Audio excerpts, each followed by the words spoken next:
देखिए इसके बाद आता है आपका काइनेटिक फ्रिक्शन। तो काइनेटिक फ्रिक्शन और स्टैटिक फ्रिक्शन में क्या डिफरेंस है? देखिए काइनेटिक का मतलब होता है मोशन में।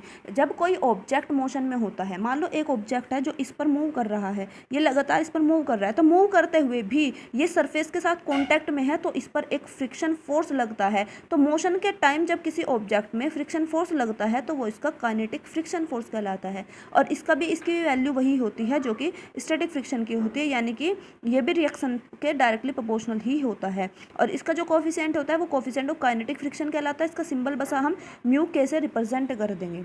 इसी तरह से आता है आपका रोलिंग फ्रिक्शन। देखिए रोलिंग फ्रिक्शन क्या होगा? रोलिंग फ्रिक्शन हम किसे कहते हैं? रोलिंग फ्रिक्शन होता है कि जब कोई ऑब्जेक्ट ऐसा किसी ऑब्जेक्ट के ऊपर, किसी सरफेस के ऊपर ऐसे रोल करता हुआ, लुढ़कता हुआ, अगर लुढ़कता हुआ जैसे आपका स्लाइडिंग पाथ है, यहाँ से कोई ऑब्जेक्ट है, ये ऐसे लुढ़कता हुआ नीचे आ रहा है, तो ये लुढ़कता हुआ जब नीचे आता है तो भी ये इसके सरफेस के साथ कॉन्टैक्ट में होता है, तो भी इस पर एक फ्रिक्शन फोर्स काम करता है और उसको हम रोलिंग फ्रिक्शन कहते हैं। तो इस टाइप से ही आपके फ्रिक्शन फोर्स होते हैं जो 3 टाइप्स के हैं।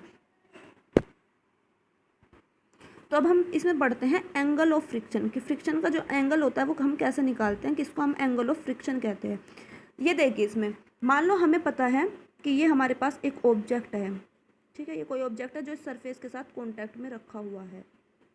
तो इस ऑब्जेक्ट पर 4 फोर्स लग रहे होंगे। एक तो इसके वेट के इक्वल mg फोर्स नीचे डाउनवर्ड डायरेक्शन में, एक इसको बैलेंस करने वाला ऊपर की तरफ रिएक्शन फोर्स, एक इस पर हमने फोर्स अप्लाई किया है और इसके साथ साथ इस पर एक फ्रिक्शन फोर्स लगता है, ठीक है।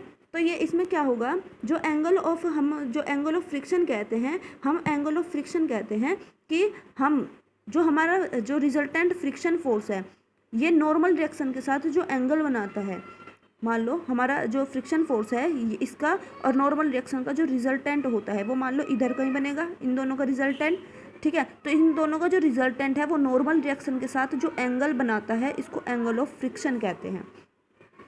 यानी कि जो फ्रिक्शन फोर्स होगा और जो नॉर्मल रिएक्शन होते हैं इन दोनों का जो रिजल्टेंट होता है वो नॉर्मल रिएक्शन के साथ जो एंगल बनाता है उसको एंगल ऑफ फ्रिक्शन कहते हैं। और यहाँ से इस एंगल ऑफ फ्रिक्शन की वैल्यू, क्योंकि आपको पता है जो कोफिशिएंट ऑफ फ्रिक्शन है वो कितना होता है, friction of upon normal reaction, ये पता है आपको। और एफ अपॉन आर की वैल्यू, अगर एफ अपॉन आर की वैल्यू आप यहाँ से निकालते हैं तो ये हो जाती है tan थीटा के इक्वल। यानी कि यहाँ से हम बता सकते हैं कि जो कोफिशिएंट ऑफ फ्रिक्शन फोर्स होता है ये इनके एंगल के टेंजेंट के इक्वल होता है। तो म्यू इक्वल हो जाता है tan थीटा और थीटा है यहाँ पर एंगल ऑफ फ्रिक्शन।